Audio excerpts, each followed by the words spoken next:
Hare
Hare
ये short करना beats के मैं सिंपल बात करूँगा ठीक है नहीं क्योंकि मुझे लेक्चर भी लेना है सिंपल वाले Now we don't need it for now. Programme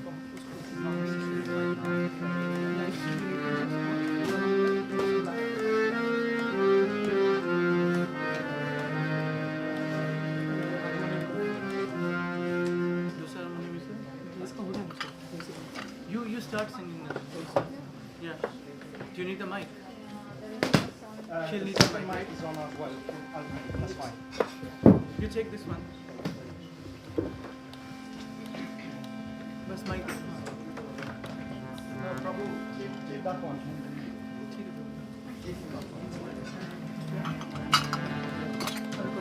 Take this one.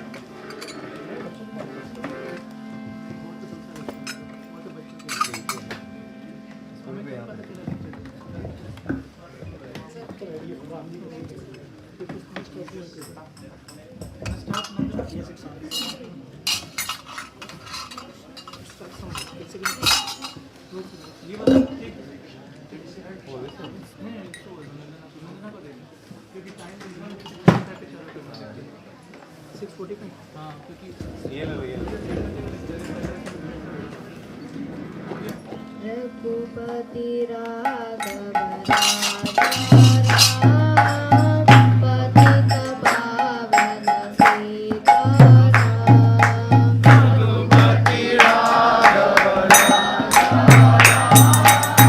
पतित पावन सीताराम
Great.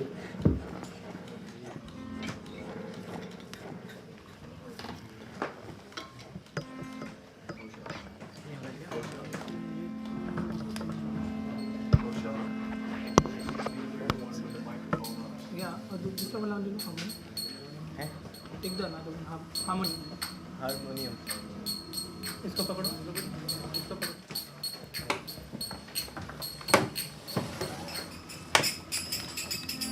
इसके चेंज नहीं है सम पता नहीं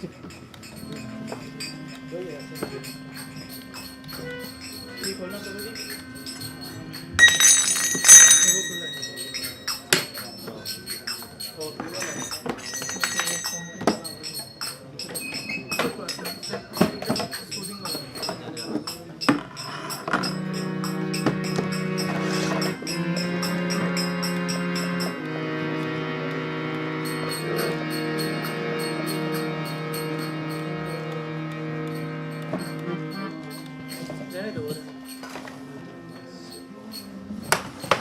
हरे कृष्णा सियावर रामचंद्र की पवन पुत्र हनुमान की जगत गुरु श्रील प्रभुपाद की जय गौर प्रेमानंदे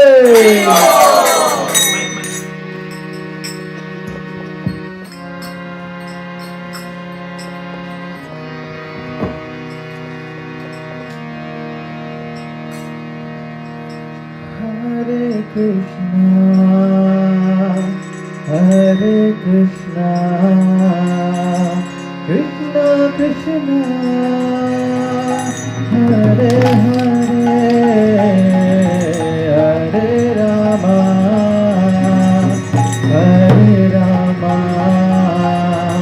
रामा रामा हरे हरे हरे कृष्णा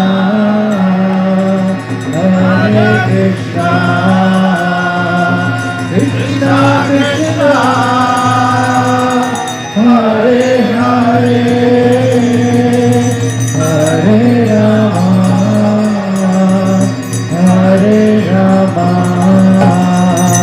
राम राम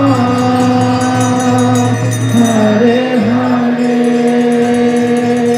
हरे कृष्णा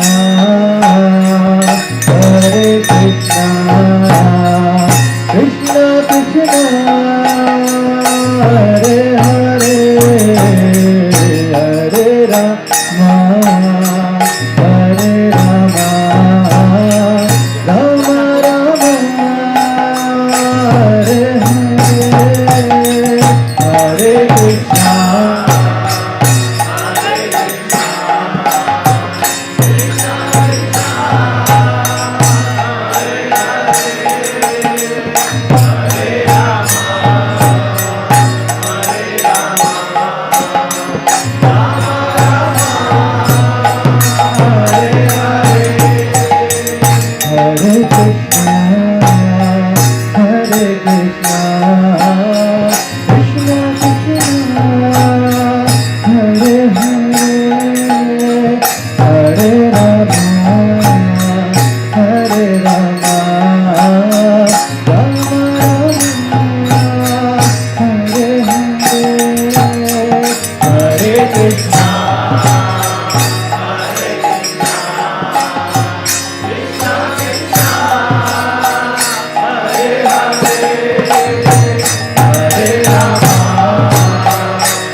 Krishna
रामचंद्र भगवान की जय, हनुमान की जय, गौर Premanand. So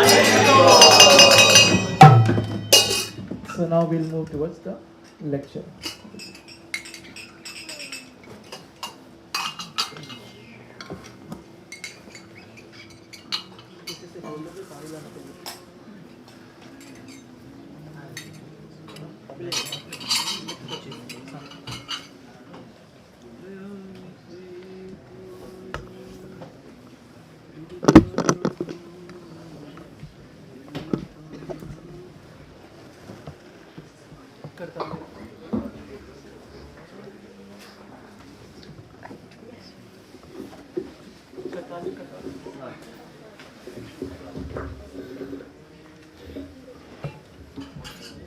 Meanwhile, please repeat after me. Ayodhya Vasi Ram, Ram Ram, Dashrath Nandan Ram, Ram Ram.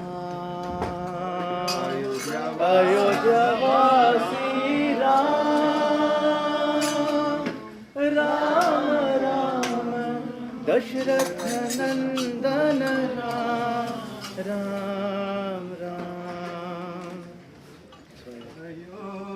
अयोध्यावासी Ram Ram Ram इसको सेट कर दो। दशरथ नंदन राम राम राम, पतित पावन जानकी जीवन, पतित पावन जानकी जीवन, पतित पावन जानकी जीवन, पतित पावन जानकी जीवन, सीता मोहन राम राम राम, सीता मोहन राम राम राम, सीता मोहन राम राम राम, सीता मोहन राम राम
ॐ अज्ञानतिमिरान्धस्य ज्ञानाञ्जनशलाकया अज्ञानतिमिरान्धस्य ज्ञानाञ्जनशलाकया चक्षुरुन्मिलितं येन तस्मै श्रीगुरुवे नमः उन्मिलितं येन तस्मै श्रीगुरुवे नमः जय श्रीकृष्ण चैतन्य प्रभु नित्यानन्द श्री अद्वैत गदाधर श्रीवासादि गौरभक्तवृन्द हरे कृष्ण कृष्ण कृष्ण हरे हरे हरे राम राम राम हरे हरे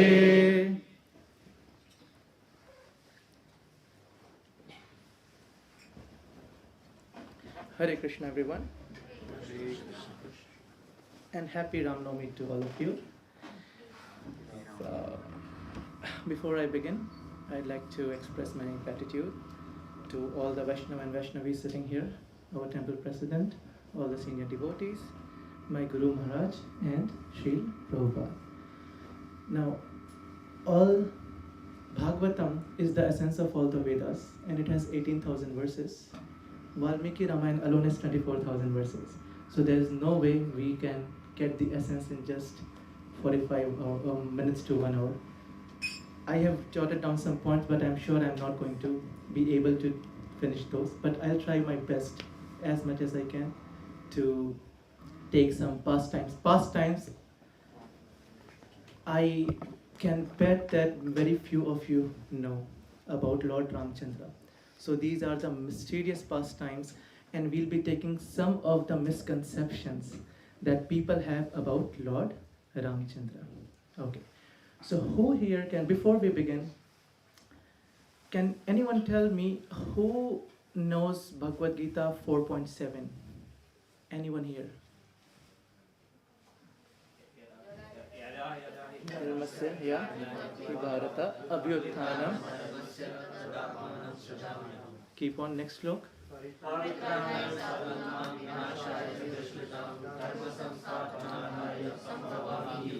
One more. जन्म कर्म च मे दिव्यम एवं यो वेति तत्वता त्यक्त्वा देहं पुनर्जन्म नायति मामेति so Arjuna. So these three shlokas, and by the way, the last one 4.9 is the favorite shloka of our Sri Prabhupada. So everyone must know that shlok, Janma Karma Cha Me Divyam, where Lord Krishna says why, who exactly he is, and if we know that in reality, the doors to going back to Godhead for us will open. Janma Karma Cha Me Divyam Evam Yoveti Tatvata Tyaktva Deham, when we leave our body, Janma Punar Janma Na Iti, there won't be any reincarnation. Mam Iti So Arjuna, you'll come back to me, O Arjuna. So this is by fact, this is how we understand things. Why Lord Ram did what he did, the secret lies in this verse. Okay? So before we begin, we'll take one shloki Ramayana, because I know I cannot finish. So in one shlok complete, we'll take the Ramayana. Adaram tapovanadi gamanam ritmamrigam kanchanam Vedehi haranam jatayu maranam Sugriva sambhashanam Vali nirdalanam samudrataranam Lankapuri dahanam Paschat ravan kumbhakarna hananam Etadhi Ramayanam. Someone was singing with me. Who was that? Very good. Nice, Prabhu. Nice. Okay. So this is the sequence of Ramayana in one complete verse. Once. So there are two realms. There are two worlds. A spiritual world and a material world. The Lord descends from that world to this world, and that is why it's called Avatar. Avatar means to come down. Now, in the Vaikuntha planet, Hari, Narayan, is extremely busy. His calendar is always full. So his wife gets annoyed a bit sometimes because they don't have me time, the couple time. So when she said, how come we got married and we never went on a picnic? So this is my desire. I want to go on a picnic with you. Lord says, so be it. But Narayan sleeps on Sheshnag. And he started staring. Would you go without me? I can't leave you. And Lakshmi became angry. No, you can't come. It's a couple's time, husband and wife, what would you do? No, I can't leave my brother. I have to go with him. And then Narayan said, even I can't live without him. So he has to come. So Adav Ram Tapo Vanadi Gamanam. It starts with the Aranyakand. Lord Ram goes to exile with Sheshnag, that is Lakshman, and with Lakshmi, that is Mother Sita. And then the story continues. I'm sure all of us know the story of Ramayana. Okay? But before we do that, we have to take permission from someone special. Any guesses? Before we can understand Lord Ramchandra, who is Ramdut? Hanuman. Jai Shri Hanuman. So, the people who come to Ireland, you know, if the Irish embassy doesn't give you the stamp on your visa, you cannot enter, isn't it? So, if we have to enter the pastimes, or we have to try to understand the pastimes of Lord Ram, we need the stamp of Lord Hanuman. So, please repeat after me. Manojavam Maruta Tulya Vegam Jitendriyam Buddhimatam Varishtha Vatatmaja Vanarayuta Mukhyam Shri Ram Dutam Sharanam Prapadye. So let us all bow down to Shri Hanuman, take permission from him, request him, so that for the next 45-50 minutes we can try to understand the pastimes of his master Lord Shri Ram. Okay? Now, before we begin, so I'm always saying before because Ramayana is vast. There is so much to do before we begin actually. So let's go to the pages of the Mahatma, the glorification of Ramayana. So once the Shanak Adi Rishis asked Sut Goswami. So we all know the setting of Bhagavatam, that there is it's a conversation between the 88,000 sages sitting at Naimisharanya. So they asked a question that the people of Kali Yuga, they are not at all inclined towards religion. They are short-lived and they are so sinful. So is there any remedy for them? And then Sut Goswami replies, yes. If somehow or the other, even if they are not serious, someone comes and sits in Ram Katha, yen ken prakarin, anyhow, so they will get all the siddhis. If they are going through depression, it will be cured. If they are going through a phase where they have bad dreams, they can't sleep peacefully, that will be cured. And at the end, they will get liberation. Now it was very interesting. So the Goswamis asked, what about those who listen with rapt attention? So he said, those who do that, they will achieve Lord Ramchandra. Their heart will be cleansed.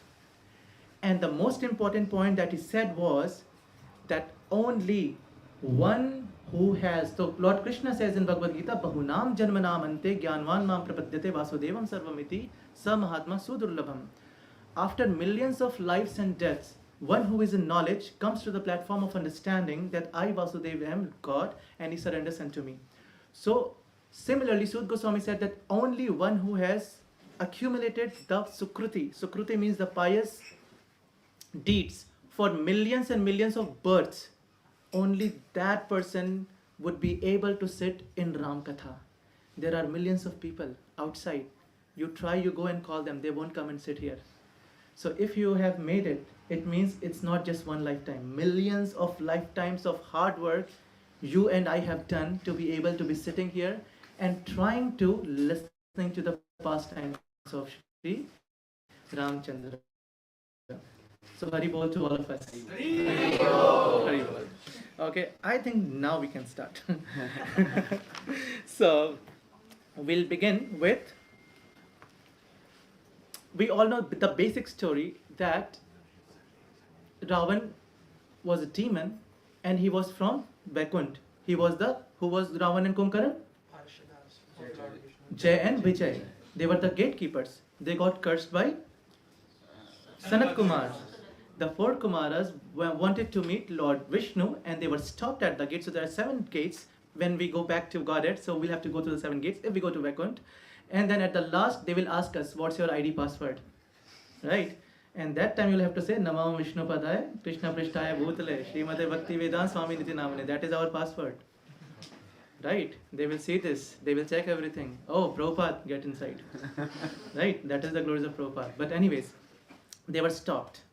And what happened that as a result, they got angry. The Sanat Kumars got angry. They cursed and they had to come as demons. 3 lives. Now, Ravan was a very chaotic person. I don't know why people glorify Ravan.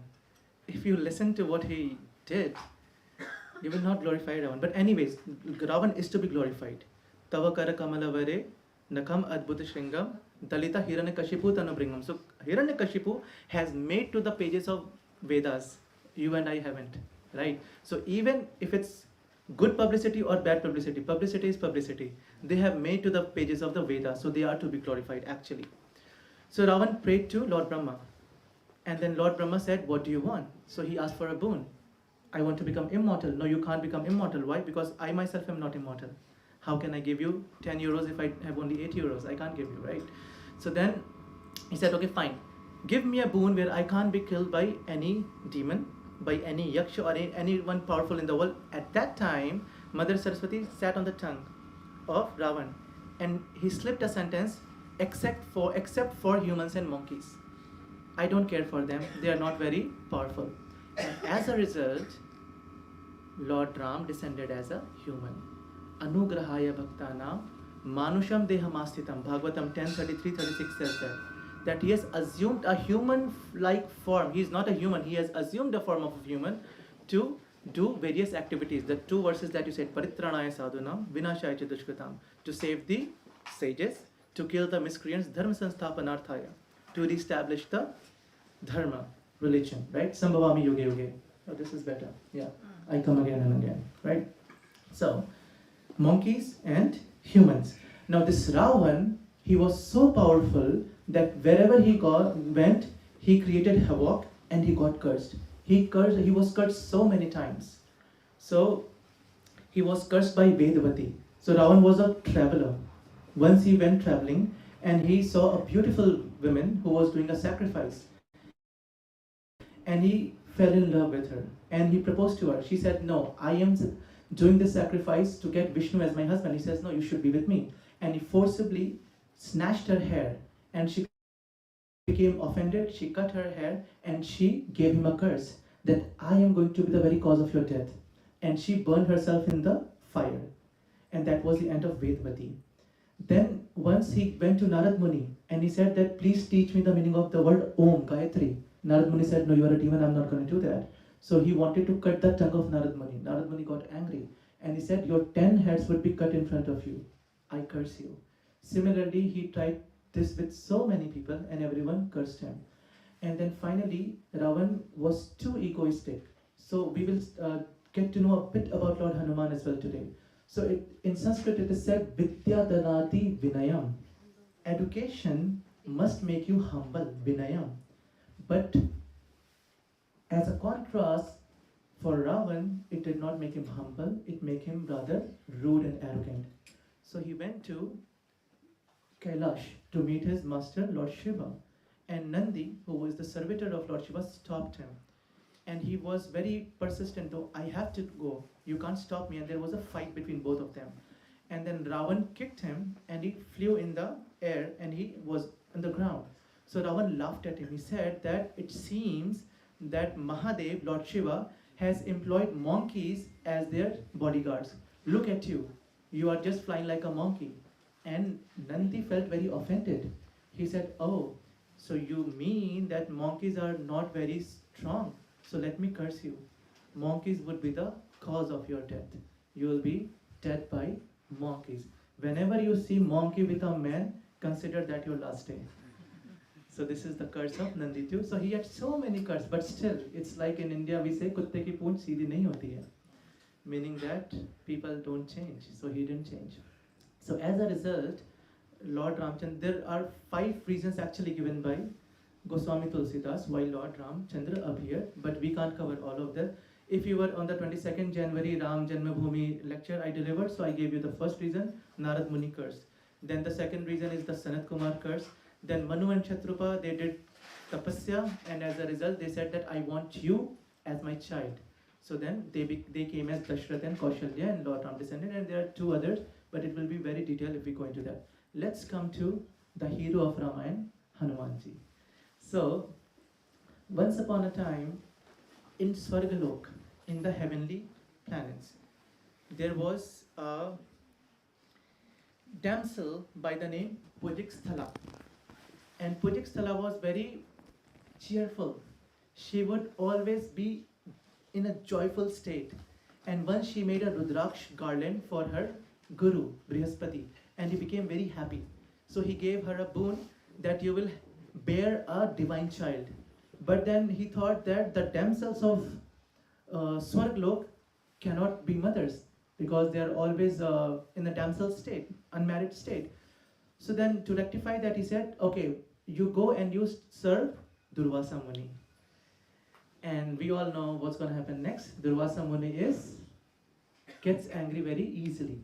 So once what happened was, there was a sacrifice going on. Durvasa Muni was the priest, and she was in her joyful, cheerful state. She was dancing while bringing all the things, and by mistake, the water from her pot spilled in the fire, and Durvasa Muni got so offended. He said, girl, you always jump like a monkey.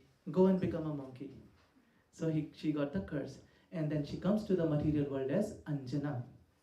She comes as Anjana, and then she gets married to Kesari. So, of course, we cannot take complete Hanuman pastimes or the Chalisa, but the first 4 lines are just right so that we understand what is the prowess of Lord Hanuman and what is the prowess of Ravan. Then we'll understand the glories of Lord Ramchandra, right? So we all know the first 4 lines of Hanuman Chalisa. Jai Hanuman Gyan Gun Sagar, Jai Kapis Tihu Lok Ujagar, Ram Dut Atulit Balhama, Anjali Putra Pavan Sut Nama. Thank you. So for the Irish or other nationalities, so this is something the Indians grow up with. This is like in every house, mostly, as I know. So we all remember it's in our heart, this Hanuman Chalisa. So anyway, Jai Hanuman Gyana Gunsagar. He is, as we said, that Ravan was arrogant after he got the knowledge, but on the other hand, Hanumanji as Guru Dakshina, he served Sugriv, who was not at par with the knowledge that he was not even 1/10. He didn't have the 1/10 of knowledge that Lord Hanuman had, or neither the strength. But still, as Guru Dakshina, because Sugriv is the son of Surya Dev, and as a Guru Dakshina, he said, you take care of my son. So this is the real education, that you become Vinayam, okay, humble. Jai Kapisatihu Loka Ujagar. So Ravan thought he is Trilok Vijay. When Ravan used to walk, the earth would shake, tremble. And he used to call himself, self-entitled, Trilok Vijay. I have mastered the 3 worlds. So let's understand what Hanumanji is now. So once what happened was, Lord Brahma, he was meditating. So Lord Brahma, understand him like a NASA scientist. He keeps on doing R&D, research work. So he was meditating, and all of a sudden, by mistake, his Kamandalu. So Kamandalu is something sacred, in which you have the sacred water of Ganga, and it fell. As it fell, there was a demon by the name Kalantar. It came out. The demon was supposed to come 33 years later, but this was a glitch in that time. He came out and he started devouring the complete world, all the stars, all the nakshatra and everything. And he also swallowed sun, and there was a complete darkness. And Lord Brahma did not realize. He went back to his meditation. Indra comes and he says to Lord Brahma, wake up, look what you did. And he then gets to know that the demon is missing. So they all run towards Lord Shiva. Please help us. Lord Shiva is wrapped in his meditation. So now they say, who else will help us? So they all go to Lord Hanuman. Lord Hanuman starts fighting with this Kalantar, and Kalantar even swallows Lord Hanuman inside. Lord Hanuman falls on the Kal Chakra. So Kal Chakra means the wheel of time. So he falls on the Kal Chakra and is transported to a lok, to a planet, to another galaxy. And in that galaxy, there's a complete havoc, chaotic situation. The princess has been kidnapped by a demon, and the demon says, until her mother, the queen, gives me a pendant I'm looking for, I am not going to release her. So Lord Hanuman wants to help. He goes to the mother, the queen, please give the pendant. The pendant has been stolen by the inhabitants of another galaxy called Chalilok. Now Hanumanji flies to Chalilok to get the necklace, the pendant.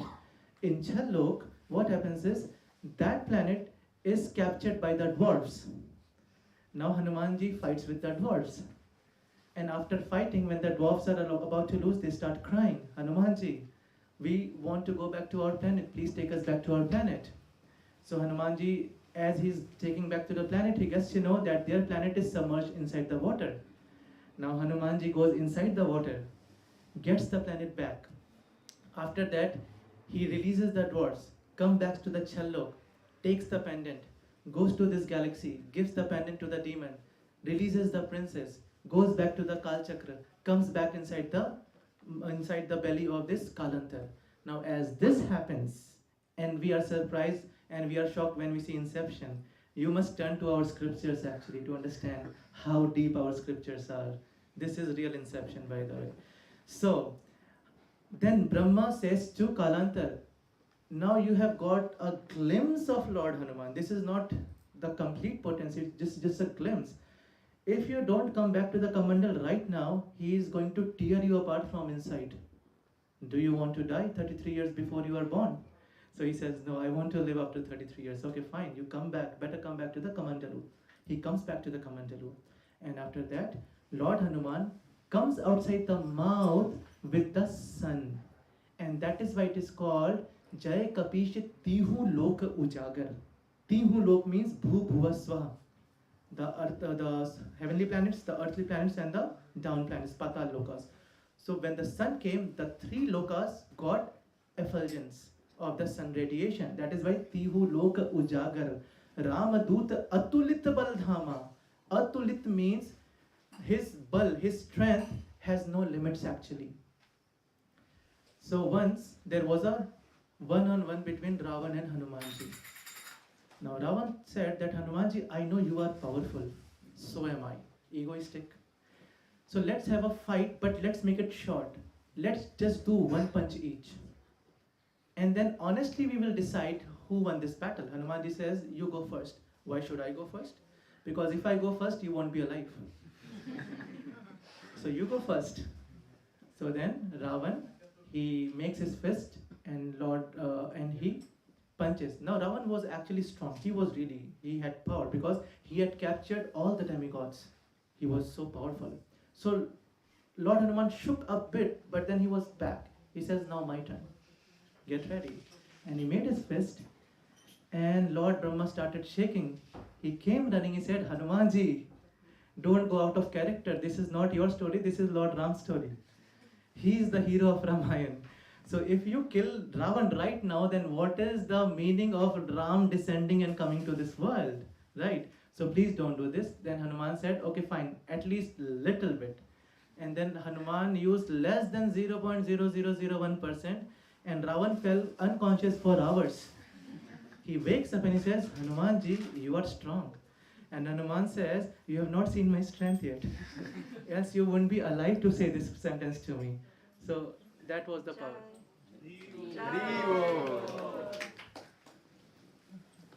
So that is the power of Lord Hanuman. But yeah, again, Ravan was also really powerful.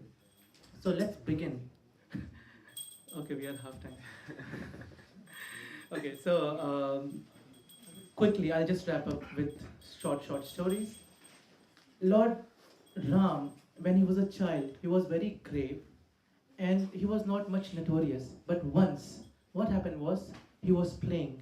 He was playing with colored balloon. So he was throwing on his brothers and the mothers joined and everyone joined. It was a very joyful, cheerful environment. And everyone was throwing balloons on each other and they were happy. Manthara, who was the servitor of Kaikai, she came, and Ram, thinking that she will also be part of this, he threw that balloon onto her. And everyone started laughing and she became offended.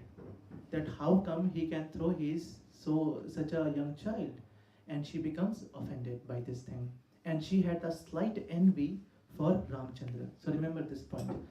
Now coming back to Afghanistan, that was called Kaikai Desh, from where Mother Kaikai is. When she was a child, there was a sage who once came to that state, and she served him, she cooked for him and when he was sleeping, so she cooked on the charcoal. We know that in the earlier days they didn't have stove or anything, it was wood fire and then charcoal, coal. So as a prank, what she did, that the coal that was left, she put the oil on that and she rubbed on the face of that sage when he was sleeping. Now what happened, when the sage got up, he was really offended and he cursed. He cursed that whoever did this, they will have to go through defamation throughout their life. So this is the curse Kaikai got when she was a child. And the sage just left the place and he forgot his kamandal. So Kaikai picked that with one finger and started running behind him. So he said, oh, you picked it one finger, so I give you a relaxation that this finger of yours, that will become like a thunderbolt. So it cannot be harmed anyhow. Now this Kaikai, once she was in a fight, she was the charioteer of who? Dashrath Maharaj. And someone shot the wheel of Dashrath Maharaj and the nut bolt came out. So she used her finger and she held the wheel with her finger because this is a thunderbolt. And Maharaj won the fight. And he was so happy that he said to her, ask two things from me. Any two things you want, I will give you. And she said, you are my husband, I don't want anything from you. But unfortunately, she told this to Manthara. Now the time comes for coronation of Lord Ram. Before this, who loved Lord Ram the most, do you know? Kaikai. Kaikai loved Ram the most, and Ram loved Kaikai even more than his mother. He was always with Mother Kaikai. So once Kaikai goes and she blindfolds Ram from behind, and she says, guess who? And Ram says, of course it's you, Mother Kaikai. So she says, oh, you won. Ask me for anything you want. So Ram says, I wanted to ask something from you, but this only you can give me. None other than you can give to me what I'm about to ask you today. So she said, just ask Ram. And he said, you have to ask my father to give me exile for 14 years. So this is something Ram had asked Mother Kaikai to ask her husband. It was not Mother Kaikai. And she immediately fainted. And she comes back to senses, and then he explains, you know what? There are so many reasons I have come to this world. First, my wife wanted a picnic. So if I become the king, the subjects will never leave us alone. I want space with her, so I have to go to the forest. That is the first thing. Second, I have come here to kill Vinashaya Chudushkritam. If I will not do this, Ravan will be in the open and he will start killing all the sages. So you have to do this, but remember, mother, this is not going to be easy. Whole world will defame you. Even your son Bharat is going to defame you. Are you ready for this? And she said, yes, I can die for you, I can do anything for you. So this is the real reason why Mother Kaikai asked for exile for Lord Ramchandra. Because now the external is that when Lord Ram was about to be coronated, Manthara goes because she was envious. And Indra, he was scared that if Lord Ram becomes the king, then who is going to kill Ravan? Because Ravan had captured Indra. Indra was giving water to the guests. So he was like a servant to Ravan. That was the power. So then he thought that throughout this Ayodhya, there is only one person who is envious of Ram, and that is Manthara. So that is why he possessed Manthara via Saraswati Devi. And then she said that, remember the two boons your husband has asked and you had said no. Now is the time you go and you ask for those two boons. And then she asked the two boons that first, my son Bharat would be coronated, and second, Ram will go to forest for 14 years. So this is how the story. Now before, when I was speaking about Lord Hanuman, So we all know the story that he Lilyo Tahi Madhur Phal Jano. He had eaten a sun as fruit. So after that it's a complete long episode, but all the demigods they realized their mistake because Indra had hit him with his thunderbolt. So they understood their mistake and they all started giving him boons.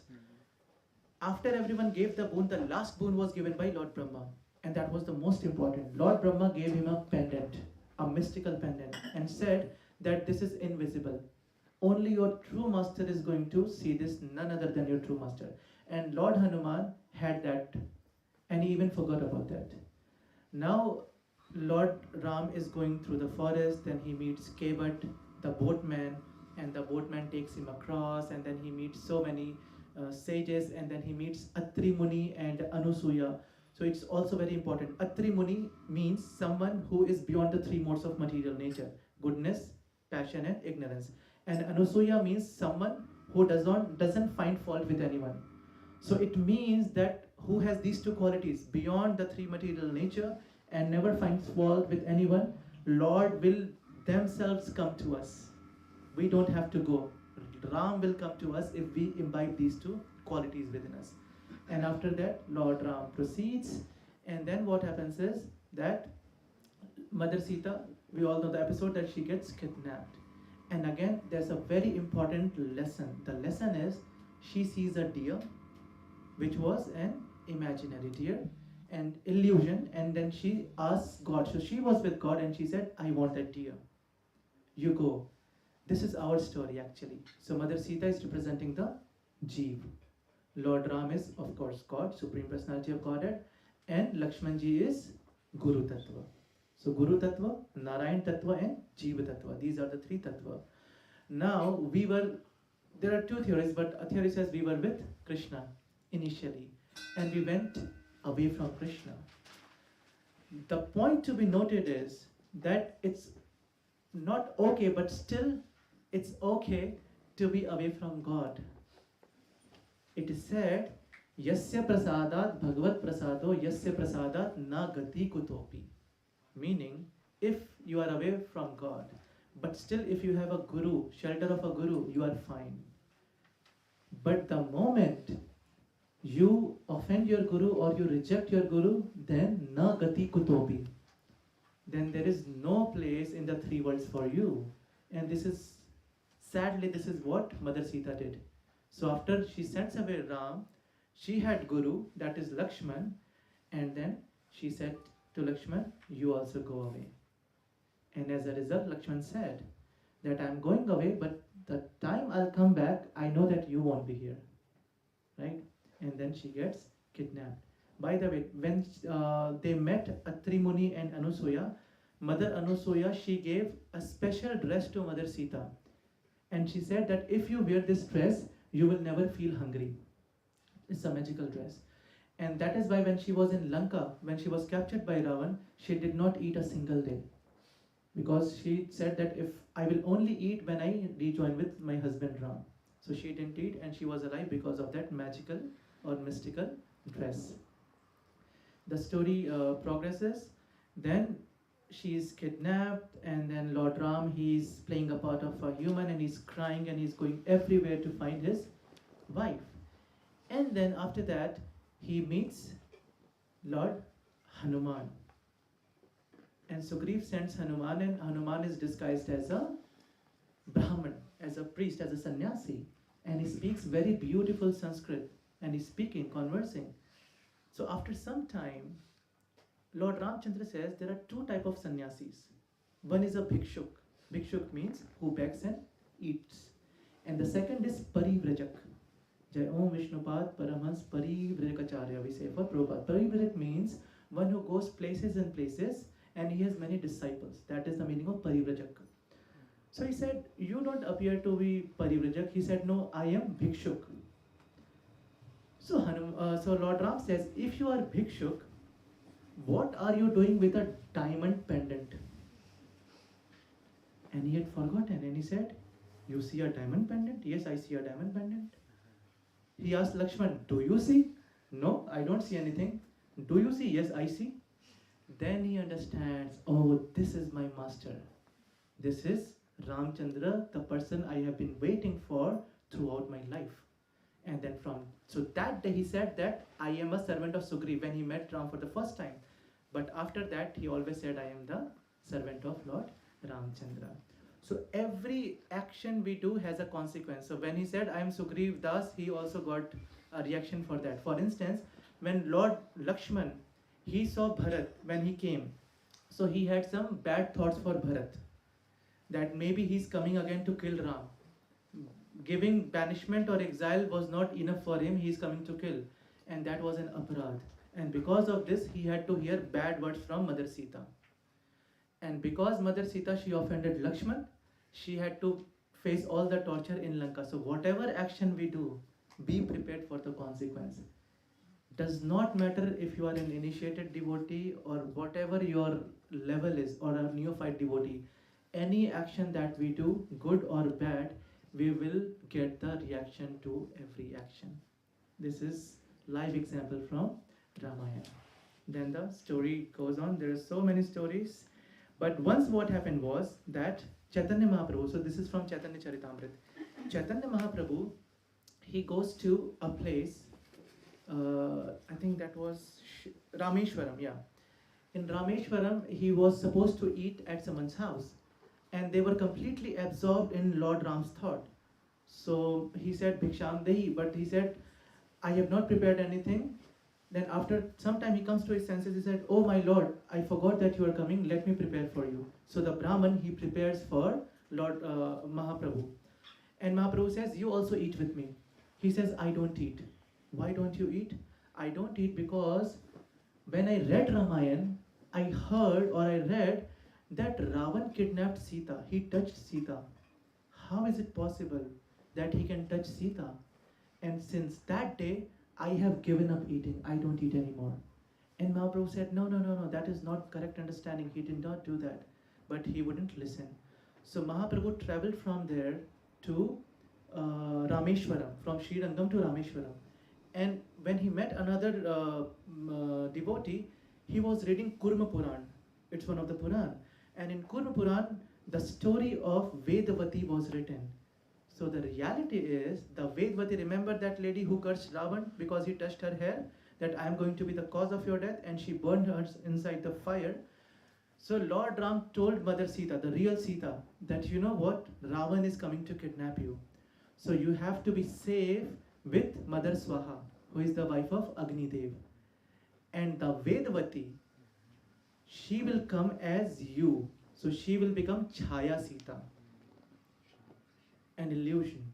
And then this is exactly what happened. The Sitas were switched. The real Sita, she goes with Agni and Mother Swaha. And the Vedvati, she comes as Chaya Sita. And she goes with Ravan. So he kidnapped the Chaya version. And Mahaprabhu took that page and ran back to Srirangam. And then he gives that to the priest that start eating from tomorrow. Ravan actually never touched Mother Sita. And this is why some people have this question, why the Agni Pariksha? The Agni Pariksha is because the real Sita, she was with Agni Dev. And here was Vedavati, Chaya Sita. So Chaya Sita goes back to the Agni and the real Sita comes back. So this is why Agni Pariksha happened. And because Chaya Sita, she played the role of Sita and she took Lord Ram as her husband, and Lord Ram fulfills everyone's desire. So in the next yug, Chaya Sita comes as Padmavati and gets married to Balaji. Because she had desire that I am wife of Lord Ramchandra. Okay? Then we move forward. Please remind me in the end that to clear the misconception. So I'll take 5 minutes on that because there are so many questions and we should be aware of our scriptures actually. So I want to give that to you.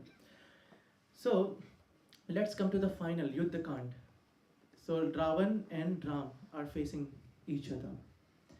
And Lord Ram is trying to kill, but he is not being able to kill. So at that time he is surprised. He turns towards Vibhishan and Vibhishan tells him a secret, which is unheard secret. He says that you know what, once upon a time, Ravan thought that he has won over the three worlds, and he asked everyone, "Do you think there's anyone more powerful or as powerful as me?"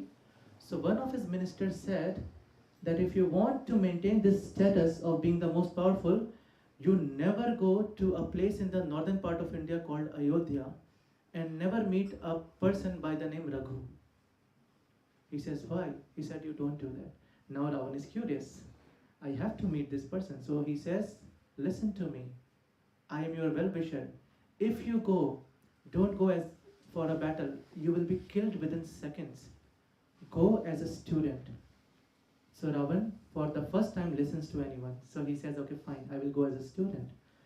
Now he sees something wonderful. He sees that there is Gayatri that is done by the Brahman initiated devotees. So Raghu Maharaj, he was doing the Gayatri Vandan. And there's a process where you have to take the Ganga water and you have to throw backwards. He threw the water and there was a tree that was uprooted. And Ravan was shocked. What happened? So he approached King Raghu and he asked, you threw the water? He said, I did. The tree got uprooted. Why? He said, because in the southern part of India, there is a Brahman. In his courtyard, he has a cow. And a lion was attacking that cow. And I killed that lion. He said, sitting in Ayodhya, you killed a lion just by throwing water in southern India. Thousands of kilometers, he said, yes. He immediately called or WhatsApp or whatever it was on that time, verify, and they called him back. Yes, there is a lion who was attacking a cow and he has been killed. He fell in the feet of Raghu Maharaj. Please take me as your disciple. And Raghu Maharaj took him as his disciple. After that, every day he would say, Maharaj, please come to my Lanka, please come to my Lanka. So one day, Raghu Maharaj, what he did was that he took one arrow and he made a map. And he said to Ravan, come here. He said, this is your Lanka. This is where you live. This is where Vibhishan lives. This is where Akshay Kumar lives. This is where this is where Lankani is there. And by mistake, Ravan got so excited that one portion of that map touched his hand and it was in a bad situation. So Raghu said, what did you do? That portion of Lanka is washed in water now. Ravan runs back and he sees that that portion is washed in water. And Maharaj Raghu had never been to Lanka. So he was just shocked. How are you so powerful? Then he asked the same person who had advised him to never fight with Raghu. He said, what is his power? He said his power is his wife. His wife is such a chaste lady. She is so chaste towards her husband, and that gives power to Raghu Maharaj. Now, as I said, कुत्ते की पूंछ कभी सीधी नहीं होती है, meaning the one who is evil will always come up with something evil. So what he planned is that I will disguise myself as Raghu and I will go and I will have relation with his wife so that her chastity is broken and I'll be able to kill this Raghu and I'll reclaim the most powerful person of the world. He goes, and as he goes, what happens is the wife immediately understands that this is not my husband and she captures him. And when Maharaj Raghu comes, he gets so angry, he says, reveal yourself. And then Ravan reveals himself and he gets so angry, he takes an arrow. And he says, I'm going to kill you right now. At that time, Lord Brahma again comes. And he says, Maharaj, this is not your story. This is Ram's story. Let him kill. So Raghu says, but the arrow has come out of, so it has to go somewhere. So Brahmaji says, keep it safe with me. The time will come, I assure you, this arrow is only going to kill this Ravan. Now this was all happening in front of Ravan. And again, evil mind. He goes on, he does sacrifice, pleases Lord Brahma, what do you want? Give me that arrow. He takes that arrow, he safeguards it with him. Now Vibhishan is telling this story to Ram on the battleground. That if you have to kill, he can only be killed with that arrow. Where is that arrow? No one knows. And whenever there is anything which is impossible, only one person can do possible, and that is Hanuman. So he just looks at Hanuman and Hanuman is waiting. When is he going to look at me? And he runs and he disguises himself as a Brahman, as an astrologer. And he just goes on saying, astrologer has come, astrologer has come, do you want to know something? Yes, please tell me the fate of my husband.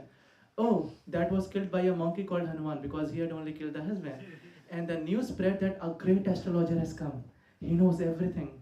And then the astrologer goes to, because Hanumanji is so sharp, he knew that if that arrow is so important to Ravan, he would tell it to the most important person, and that's his wife Mandodari. So he goes to Mandodari and he says, so, how's your husband? And she says, what husband? He's being beaten left, right and center by the monkeys. So he says, no, how can he be beaten? No, he's being beaten. How can he be beaten? His pran, his life is inside an arrow. Oh, do you know about the arrow? Yes, I know about the arrow. You are the greatest astrologer, actually. You are the greatest of the priests. So he says, you know what? If you want to safeguard him, you give the arrow to me. And then she goes and opens the drawer and gives him the arrow. He runs, gives it to Lord Ram, and Lord Ram kills Ravan, right? So this is Ramayana in short. I think, do we have 5 more minutes? Who yeah? How much more I have? As much as you like. Sure. 10 minutes. Oh, thank you. Because there's so much. Okay, fine. So yeah. Now, some of the misconceptions, right? So the first one is about Mother Kaikeyi. That people think that she is the villain of Ramayana. Manthara was not someone ordinary. Manthara was an Apsara. She did something, and as a result she was cursed, and she came as a maid servant. And that is why she was used by Indra for this plan, mastermind plan. So that is the clarification of Mother Kaikeyi. Because when Lord Ramchandra came back from his exile, he said, the first thing he did was he goes and he meets Mother Kaikeyi. Because he knew that she is not telling the secret to anyone, and she's burning inside. Because just imagine if your own son, who used to love you so much, hates you, just because of some misunderstanding that is not your fault. So she lived with that, and that is the trait of a true devotee. That is the trait of a true devotee, like Kunti Maharani, Kaikeyi.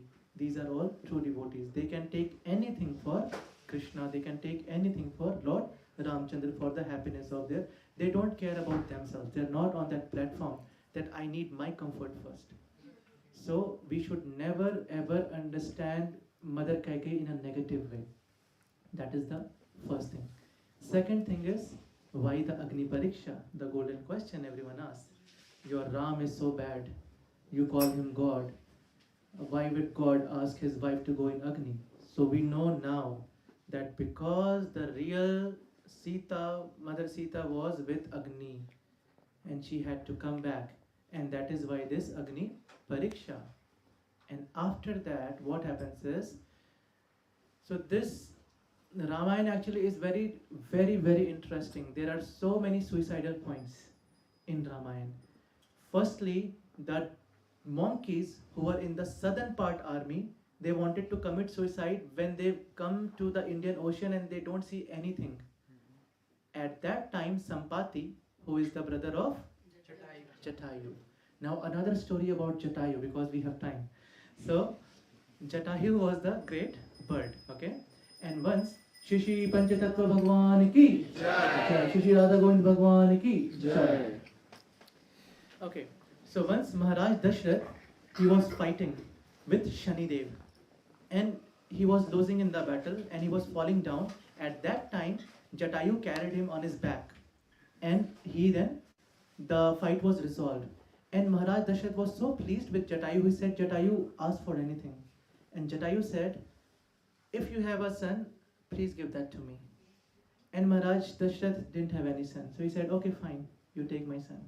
Because he knew that I won't be having any sons. But now, when Jatayu saw that Mother Sita is being kidnapped by Ravan, so he knew that she is my daughter-in-law. Because Ram technically belongs to me. Dashrath had given him to me. And then he knows the power of Ravan. He knows that he is going into a battle where he's sure to die. He goes and he fights. He fights, he fights. And Ravan is laughing and mocking that, you old man, what are you doing, you bird? Don't you care about your life? You are going to die. Why? Why are you doing this? And he's just shrugging him off. You can't fight with me. And he's just there. He's just there. Why? Because throughout our day we have several muhurt. Muhurt is time. The time at which Ravan was kidnapping Mother Sita was Abhijit Muhurt. Abhijit Muhurt is a time when you do anything, you will become successful.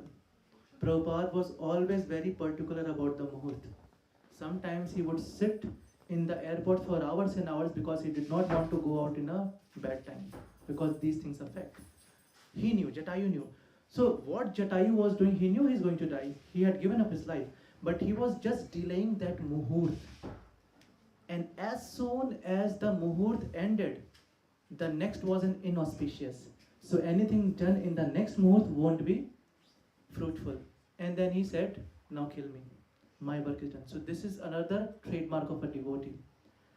Whatever talent you have, whatever, you don't have to be the best kirtaniya, you don't have to be the best manager or the best in what you do, but whatever capacity you have, I have.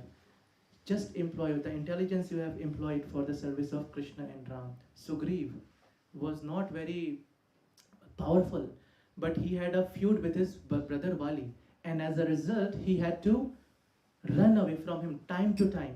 And when he was running, he knew all the nook and corners of the southern part of India and the middle of India. Now when Lord Ramchandra had to look for his wife Sita, he did not have much talent, but he had one talent, that I know the geography. I know each nook and corner. And that helped him to find Mother Sita, because he deployed 4 armies in 4 directions, and then they go and then they find Mother Sita, ultimately Lord Hanuman. So this is another trademark of a devotee, that whatever talent you have, just apply that. And what designation did Sugriv get? Friendship with Lord Ram. So if we do this, then we get to that position. Okay. Now the third thing is the washerman, Dhobi. So we know that after everything is peaceful, Lord Ram comes back and he starts living with Mother Sita. Then there is a Dhobi, a washerman, and he says to his wife that you came late. You said that you will come the next day, but you come after 2 or 3 days. I am not Ram, that I am still going to allow you in my house, like he allowed Sita after she was with another man, Ravan, for 1 year. And when Lord Ram heard that, then he had to banish Mother Sita. But the reason behind it is that Mother Sita told Ram that I don't want our kids to be born in the royal family. Why? Because what is the use? They will also go for exile. So she said that you are also a royal king, but you went for exile. So if my kids are born in royal family, they will also have to face exile. I don't want that. And then there was a demon who was very sharp, and he had this boon.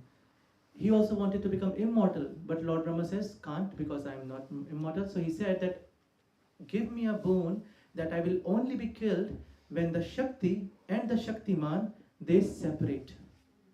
Shakti is Narayan and Shakti is Lakshmi and Shaktiman is Narayan, Ram and Sita. So until they are together, this demon wouldn't be killed. And what does Krishna says? Paritranaya sadhuna vinashaya chadushkritam. So he has come to kill. So his plan is not working. So he had to alter his plans. And that is the mystery of why he sent Mother Sita. And the third thing is that Lord Ram actually never sent Mother Sita out of his kingdom. He sent him in Valmiki's ashram, which was a part of his kingdom. So once what happened was, there was a beggar, and he goes to ask for money. Akbar and Birbal. So there's this Mughal king called Akbar, and once he did something, and everyone was praising me. Oh, you are like Allah, you are like God. And Birbal, his sharpest minister, was quiet. So then Akbar asked, you are not saying anything, Birbal. Don't you want to praise me? So Birbal said that, you know what, my lord, everyone is saying that you are like Allah, you are like God, but for me, you are above Allah. And now there was a pin drop silence because they thought that he is being sarcastic. And then Akbar was offended. He said, what do you mean I am above Allah? I am above God. So Birbal said, you can do something even Allah can't do, even God can't do. What is that? So then Birbal says, my lord, you can throw someone out from your kingdom, but God cannot do that. Because there is nothing outside God's kingdom. Everything belongs to Krishna. Everything is part and parcel of Krishna, so you can't. So that is why you are greater than Krishna, if you think that you are praiseworthy. So that was actually a sarcasm, but he didn't understand that. Anyhow, so Lord Ram never sent Mother Sita outside the kingdom. She was always within the kingdom, so indirectly he was taking care of her. But to show the world, and because there were certain conditions, he played this Leela. And the fun fact is, Lord Ram is Maryada Purushottam. He comes with certain principles, disciplines. He cannot break those rules. But Krishna is Purna Purushottam, Purna Purushottam. There is no rule that applies to Krishna. Yeah, he is Leela Purushottam as well, but Purna Purushottam.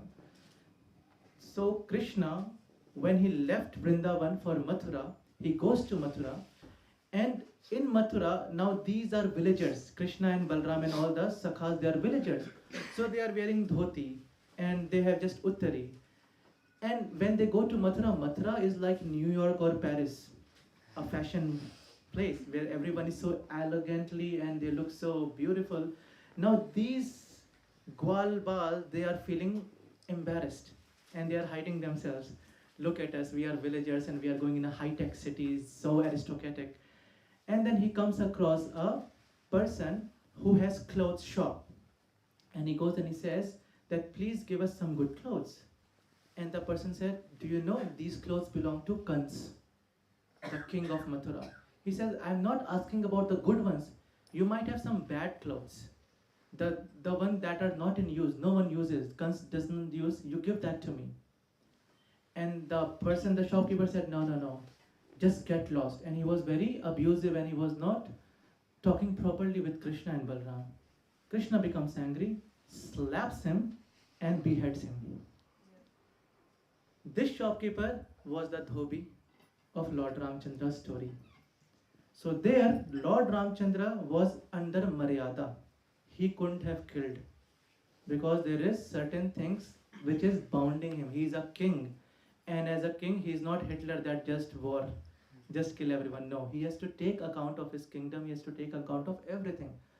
But that does not apply to Lord Krishna. He has only one wife. He has world record, Guinness World Record, 16,108, right? So there is no limit. So this is why that I said that whatever we do, we have to reap. So whatever that washerman did in the last life, he got Shurpanakha.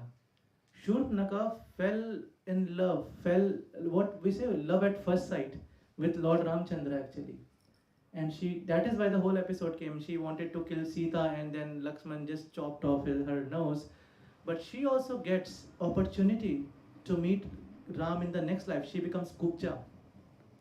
So you know the hunchbacked lady, when he goes to Mathura, there is a hunchbacked lady. And when she sees the beauty of Krishna and Balram, she becomes so captivated that she applies chandan on their head, on their face.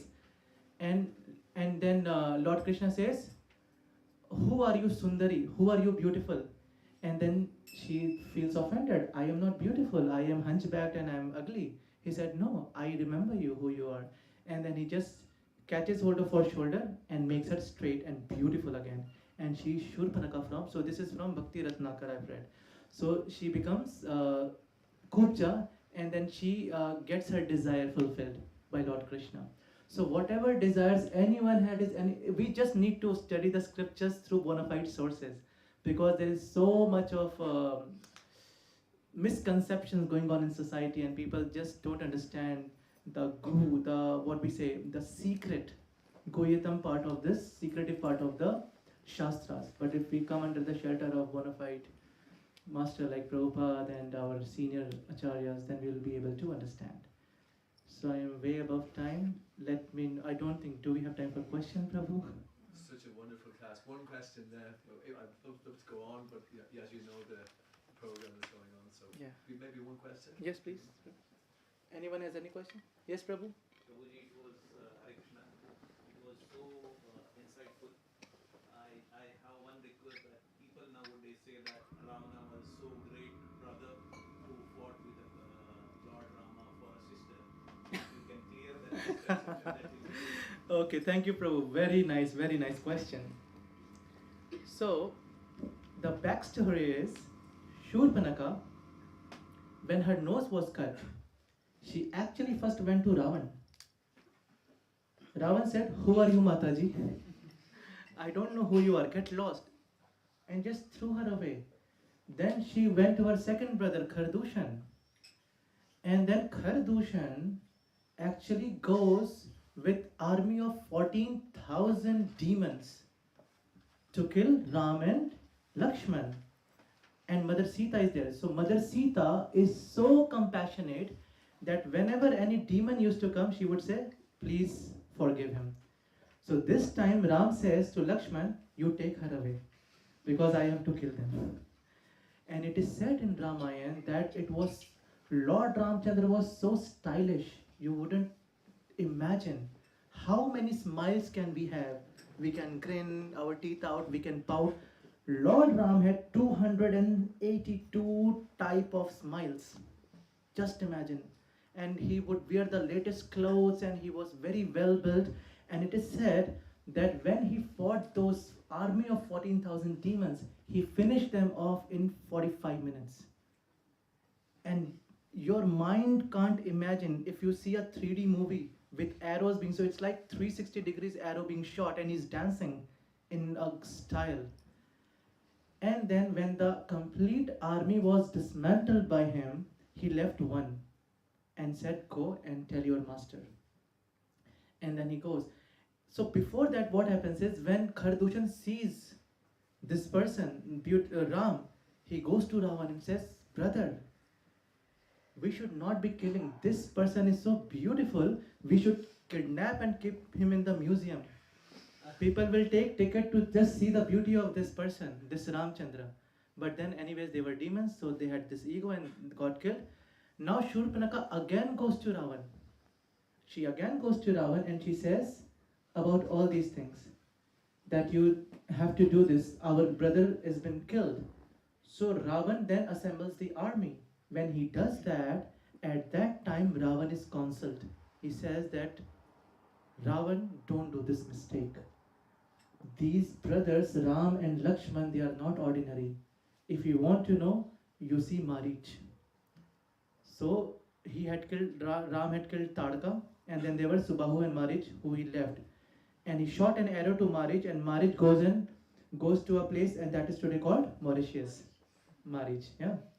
So he was counseled that these are very powerful brothers. Don't take a fight with them.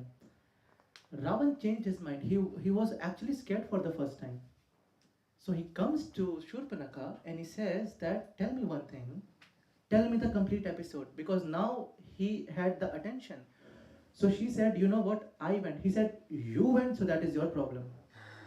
If they would have come, then I would have fought." So now he just wants to not fight with Ram. So he's just giving excuses that you went. So this is your problem. Why did you come to me then? You are at fault. Then the demons are very sharp-minded. She changed the angle. She said, "Brother, I did not go for me." She went for herself, but I did not go for me. I went for you. You heard about Ram and Lakshman, but did you hear about the lady they were with? Sita. She is the most beautiful lady in this world. None of your queens are even 1%, they have the beauty as Sita. I did not go for me. I went for you to get that lady for you. Now this captured the attention of Ravan. He did not want to fight, but when he heard, full of lust, then he said, "Now I should go and see who this Sita is." So he did not go to fight Ram and Lakshman. He went to see Sita after having so many queens. So he was not a good brother. He was a lusty person. He was a lusty demon. This is the reality of Ramayana that people don't understand. Does that clear, Prabhu? Haribol. Hare Krishna. Anyone? That's it. Yeah. Okay. Haribol!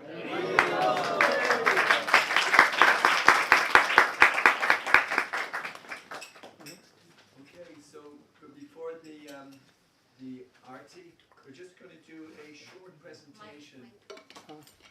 We're going to do a short presentation here. I'll do as quickly as I can about the project that we're trying to develop in outside Dublin. Have I got everybody's attention? I probably need a microphone. Actually. Yeah. I'm doing it. Will this carry? No, it won't go.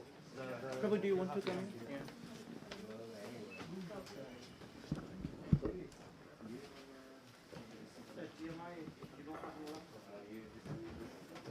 I think the next time we should give a lot more time to the class because there's so many other things there and we're just getting more and more absorbed. How do you?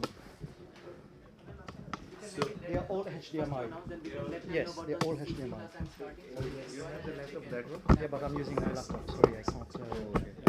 So I'm just going to do a slide presentation here, I think. Wire is not technical. It's not. Well, he does not have the HDMI in his laptop. Ah, okay. So what do you think?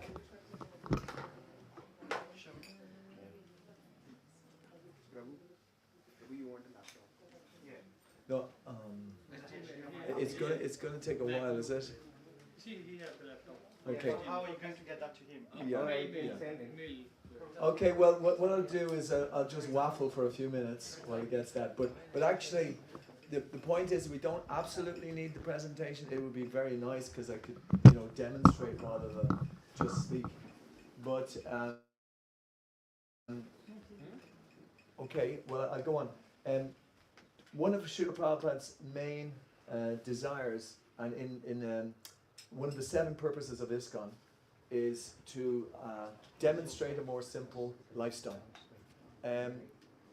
So far, in a lot of the countries outside India, that we haven't really succeeded in doing that, but it's becoming more and more and more necessary for us to actually, as part of our whole philosophy, to actually to live what we're speaking.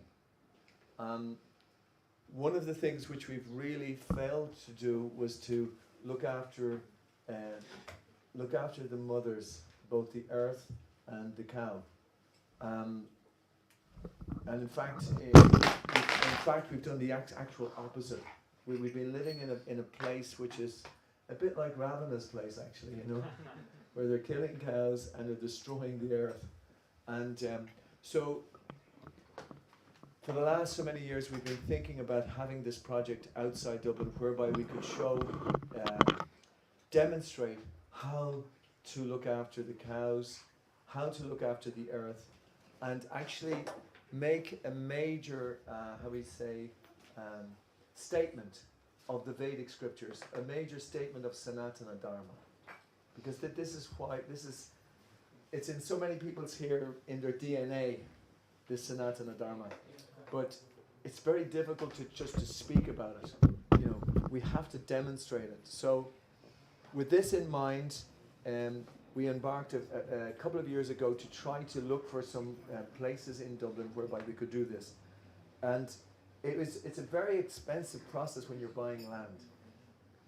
There's a second part what Prabhupada wanted, is that he wanted to establish places of worship, which we have done here.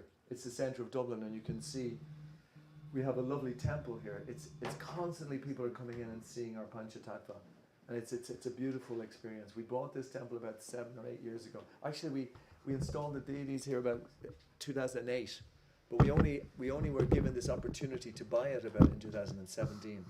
So somehow or other, Krishna and Lord Rama want us to have these places so that we can demonstrate a perfect lifestyle wherein the main principles of Sanatana Dharma are taught, are exemplified, and they're almost like as a pilot project so that people from everywhere can see how this Sanatana Dharma is so important for living in this world. Ireland, it's going to go on and on and on, and it's getting worse and worse. I've been around for over 60 years, and it's the trajectory is this way. It's getting more and more degraded. So now's the time when a lot of, I was going to say, a lot of you guys have been here. Oh, Hare Krishna, great. Okay, but now's the time in which we want to demonstrate this and start this. It's an okay presentation. I'm not completely, it doesn't show everything, but I'll just start with. This is a place, it's outside Dublin, it's 26 kilometers from here, and it is, if you wanted to drive now, it would be half an hour to get there. The cost of it is €1 million. You might say, what? €1 million for a place like that? But if you're trying to build a temple in a place like anywhere outside Dublin, you practically cannot get planning permission to do it. But here we have a very big. If you go on to the next one, we have the footprint of a temple, and we have beautiful land. It's something like 28 acres. And land in that area is about 25 grand. It's per acre. So it's some of the best land in Dublin. Actually, that's where all the Garden of Dublin is actually. So this is some of the. It's a beautiful. This is Lambay Island here in the background. There's a beautiful view. It's up on a hill. There's some amazing coastal views, and it is some of the best land in Ireland actually. So it's located between Lusk and Rush, and do you see the red around there? That's where the land is. It's in red, and in the middle there is a beautiful forest, and in the forest there is 3 different locations, which is what we are looking for as a new temple. Okay, you can go on to the next one. Thank you, Prabhu, for this. There's 28.2 acres of land. It's an 18th century house, farm buildings, walled garden, gate lodge, mature landscape, tillage in 2 fields, frontage to Whitestone Road, rural zoning under Fingal development plan. So the planning in it is almost, it's not perfect, but it's good. It's very, very good. There's 160 meters of road frontage. It is it's 10 minutes from the airport. It's located in a very wonderful area in the sense that there's Malahide, Port Marnock. You know, we want devotees to try to move there, to live there. Malahide, Port Marnock, Swords, Balbriggan. So there's many towns in which people can move to. It has a protected status, which means that looks like it's a negative, but it's actually a positive because it means that developers can't buy the land. Because the developers want to go in and build 100 houses on it, which, then, the land would be worth 10 million, maybe 15 million, if not more. But they can't do that. So that's why the land is a lot less. But it suits our purpose because we can build a big temple there, and maybe go on to the next one. That's just, that's okay. Sorry, go back to that one again. There's 3 different aspects that we want in this place. There's 2 courtyards, and in those courtyards there was planning permission for 7 or 8 houses. So in those courtyards we can have a place where we can get a person who can look after the cows, a person who can look after the growing, and there can be places for so many different things for bajaris. The house is about 7,000 square feet possibility, so that would mean that we would have a large temple room, about maybe 10 times the size of this temple room at least, maybe 15. I'm not sure exactly, but that will be all what we're trying to develop in the next few years. And the other thing is that we also want a major community center as well. Because it's going to be a center of education.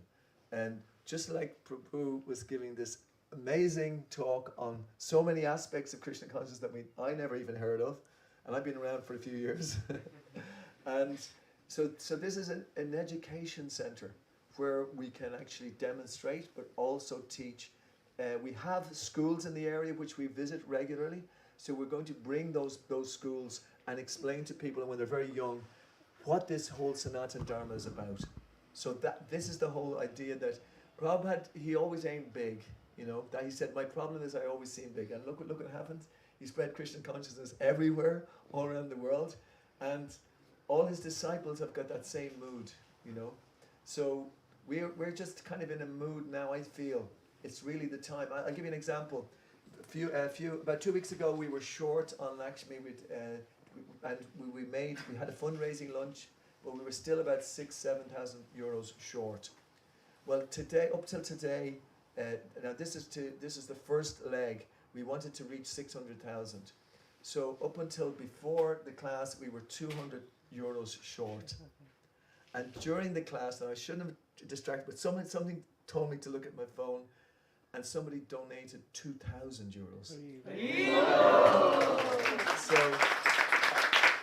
I didn't get their permission to say who it was, so I won't say it yet. But that to me, because I was praying, and we went out on the street this morning. Someone was around doing Harinam, and we were just, I don't know, we were just chanting Hare Krishna, and I had this impression, we're praying to Lord Ramachandra, you know, this incredible personality, you know, and it was a kind of a very emotional thing, I feel, and I can feel now that he's so much behind what we're doing here, you know. He's so much kind of pushing this. It's quite amazing, because these are kind of little miracles. Like, these things wouldn't have happened. Like I said, 200, and then it was 2,000. I looked at my watch, it was 20:00. It was 8 o'clock exactly, you know. I'm just thinking, something is happening, you know. And everyone here, I mean, I really think that everyone here, it's because of the devotees here that it's happening. Because I really feel there's an incredible energy. People want it to happen. As I wrote back to the person, I did send a text, and I just said that it's because of course, the Lord Ramachandra and the wonderful devotees of Lord Ramachandra, that these things are happening, you know. So it is a long road. I'm not going to say that it's going to happen overnight. It is a long road, because first of all, we're trying to get the land, but then we have to get the permission. But the first thing to do is to get the land. Now, we are a little bit behind, because we were expecting some of our friends in Bhaktivedanta Manor to help us, but they have gone on another huge project over there. So they can't really help at this stage. But we're still determined to go ahead. We made an offer for the land of 805,000. They rejected. We made an offer of 825,000. They rejected. Now, we didn't have the money, actually, as well. But that shows how much we're depending. But I know that if everybody here, you know, if their hearts are into it, that this will happen, actually. And I've been around for 40-something years. I was around for when we got Innisfront Island. I was around when we got a temple in Belfast, and we actually got that temple in 3 weeks. It was amazing, an amazing event. And it was in one of the richest areas of Belfast. It was a beautiful place, and just because the devotees were so fired up, and we were following very seriously, these things happen. So this can happen here as well. We want to have an amazing 20, 30 acre place whereby, and maybe beyond, maybe extra than that. And we want to have it that people can go regularly, and they can actually have beautiful temple, beautiful courtyard, tremendous gardens, beautiful roses. You know, there's so many things that we can do there, and there's so much service for everybody. But it'll start actually now. Now we've reached the last goal, which, you know, that we've got past 600,000, well past 600,000, thankfully. We're trying to reach this figure of 1 million, and we're hoping that this is only the start, actually, because I think everybody knows to achieve something really significant, and we do want to really achieve something significant, because we've got government ministers we're talking to at the moment. They're backing us as well. You know, it's making a stir in society. People want this to happen, actually, even in the material world. So we better get it while they're still favourable. we want to do something which hasn't been done before, so to show the incredible energy of the Sanatana Dharma, and we're doing it because we're getting this energy. coming from our spiritual masters, who are also getting it from A.C. Bhaktivedanta Swami Prabhupada, who's also getting it from his spiritual masters, all the way back to Lord Chaitanya. This is meant to happen, and we are just on the cusp of this. It's something which we're all going to be able to partake of. There's nothing as ecstatic as being involved in the Lord's plan. So I actually won't go on to, okay, but just briefly just show the services. There's great infrastructure in the place. There's access. We're going to build a new way in which to get in and get out. And this is the brief. Horticultural ahimsa dairy, demonstration cows, community hall for 1,000 to 2,000, educating training services, temple for 250 to 500, accommodation for farmer, grower, spiritual leader, temple manager, overnight guests on courses, and the pujaris as well. And this is just a rough drawing of what's actually there, but this is going to change. This is the only slide I think that's really worth it. It's just, here's the house. That's where we're hoping to have the temple. Here's where we have the different houses. But here we want to have the community centre, a big community centre, so we can have weddings. I'm doing a wedding next on the 28th down in Tipperary, and we have to hire a place, and we have to bring in the yoga pit, and it's, you know, we'd love to have our own place where, you know, where people can actually get married, we can have all the things that we need, yeah. And so this is an example. If you go back to the next one again, this is an example of what they did in Bhaktivedanta Manor. It's absolutely amazing if anyone goes over there. It's absolutely beautiful. So these are the type of things that we want to develop here. This is kind of like the start. We have to get the land. I have one little thing to say is that somehow or other it hasn't happened yet. We're hoping to get this land, but if we don't even get this land, we're more prepared than ever to get some other place. Which is, if somehow or other Krishna didn't want that to happen, but he's only guiding us to the next place, you know. So that's why we have to keep really focused on it, because we're a little short now. If we had have maybe started a few years ago and collect a little bit more money, we could make a down payment, get the place, and start. But because we're a little short so far, so even if this place, Krishna will keep it for us. He will keep it for us if he wants this. But if not, if we get somewhere else, he's telling us now put aside some Lakshmi, start to develop it, start to, you know, take out these direct debits, whatever. That will actually show the bank. That will give us more and more clarity, give us more clout to get what we want, because we want to get something really, really powerful. And I feel really, of course, totally humbled. This is Lord Ramachandra's day, but he's the most, you know, pure. How can I even describe it? Only Prabhu here probably could describe it. But it's an amazing day, and please give your attention to it. Let's achieve something amazing. Don't let Ireland be the tiny little place. You know, we want all these wonderful sannyasis and devotees to come here and see that this is what the devotees here have done. Yeah. You know, and it's all open for us. It's an open field. You know, basically, literally speaking, it's open for us to do this. So why not do something amazing for Krishna? That's what I'm thinking. Hare Krishna. Thank you very much. Yes. Hare Krishna. So now these are important announcements. Today's feast was sponsored by Neera Patel. The flowers were sponsored by Bhageshri Mataji,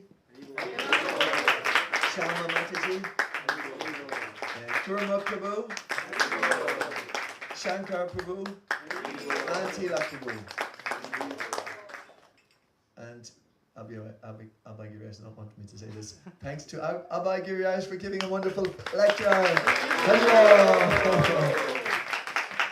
And thanks to all who helped in the services for cooking and purchasing. Jai. That was the devotees were up really late last night and all day today. So really great thanks to them. They're just an incredible inspiration to see them. It's just unbelievable how they're so dedicated. That's how I think that everything's going to happen so amazingly here. The festival coordinator is Anurad Piti Mataji. And the purchasing, Giridhar, Prabhu, Kiri. And the cooking was led by Yash. Oh, yes, Gulve, of course. Prabhu, and many devotees. So, very soon we're going to start a Chaitanya Charitamrita. Maybe I could ask you to explain about it. Yeah. Hare Krishna. So, like we did the lecture today, I take online classes on Bhagavad Gita, Bhagavatam, and it's online, and we have Bhagavatam classes every day in the morning for morning program. It's all online. But now to bring the devotees together, we are endeavoring to do classes twice, that's first and the third Saturdays in the temple premises. All the classes are free. It's just that we should know beforehand so that we can arrange for your prasadam.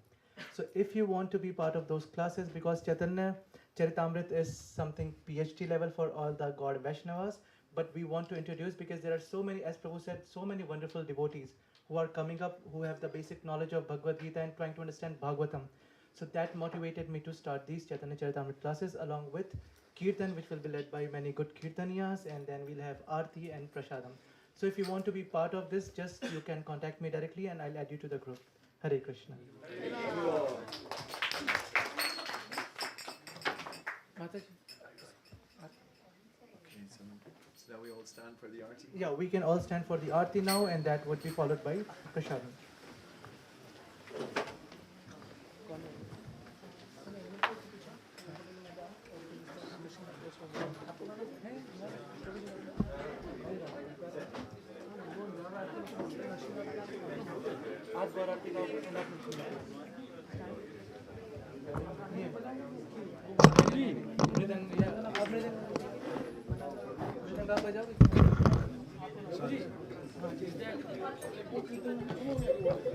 Sorry.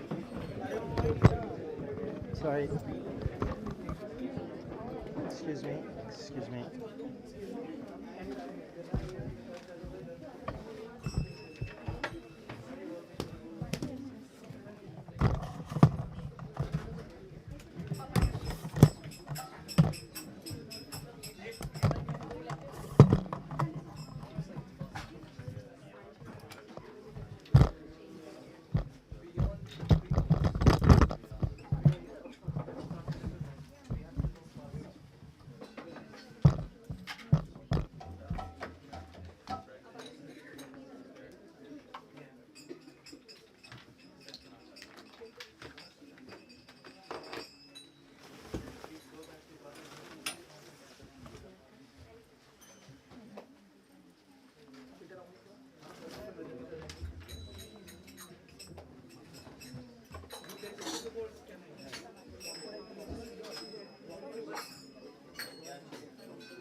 Shri पंचतत्व भगवान की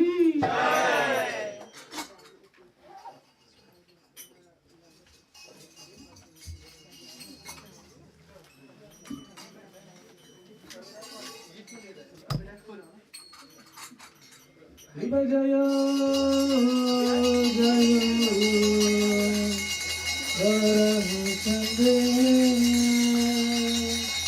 आरती को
की मैंने कहता हमने गदा की बात के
कोटि संग्रहधीरी गगन Ujjwala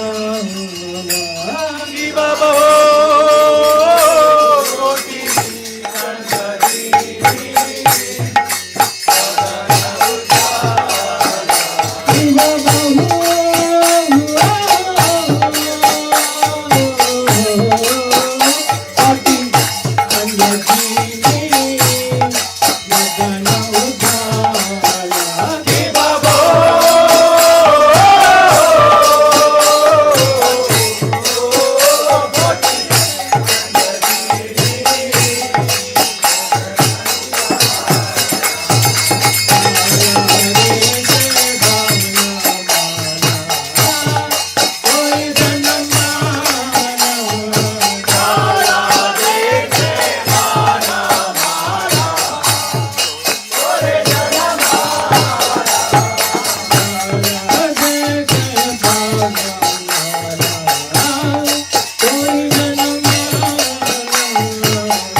Namaste, Narasringaya.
Just one or two announcements to make. Just we're going to go down the stairs. Not everybody's together. We have to go. We have to go in a nice even file. So be careful going down the stairs. Also, if anyone wanted to contribute as well to the program, we're going to have a little card machine. So if anyone wants to give something towards the next phase of the operation of developing a new temple, just come to, I'll be down there anyway, and just click in the number, whatever it is, and then use your card, and we will tell you exactly the result of that tomorrow. Okay? So slowly make your way down. Govinde, Govinde, Rama Navami Vaishnave, Sarvapunyavatanaja, Krishnadayate, Sarirara Vijaja, Jotendriya Karika, Sagare, Sarvate Divayate, Nomo Chudurmate, Nake Chitagatna Samsare, Krishna Bora Dayamoy, Papasadana Jilobai,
Hare Krishna.